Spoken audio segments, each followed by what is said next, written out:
అబ్బా ఏం చేస్తున్నావే? ఈడ కూర్చున్నావు? ఎందుకు ఈడ కూర్చున్నావు? పాటలు పెట్టుకొని తింటున్నావు, ఏం చూస్తున్నావు? నాదే చూస్తున్నావా యూట్యూబ్ ఛానల్? లైక్ చేస్తున్నావా?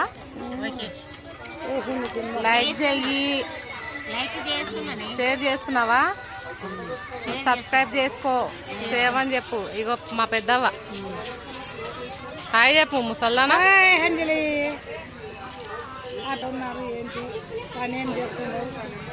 పండుగ ఏం చేస్తున్నావు? ఇంకా పండగ పని ఏం లే. ఏందవ్వా అందరు పేపర్లు పట్టుకొని తిరుగుతున్నారు? ఓట్ల గురించి ఓట్ల చేస్తున్నారంట. ఇంద్రమ్మ ఇండ్లా మనకు వస్తాయంటవా? ఏమొస్తాయో అమ్మా, గల్లులు గల్లులు తిప్పుతా ఉన్నారు. కాంగ్రెస్ ఓటు చేస్తారని చెప్పి టెన్షన్ ఏదైనా కూరగాయలు అయితే వస్తున్నాయి.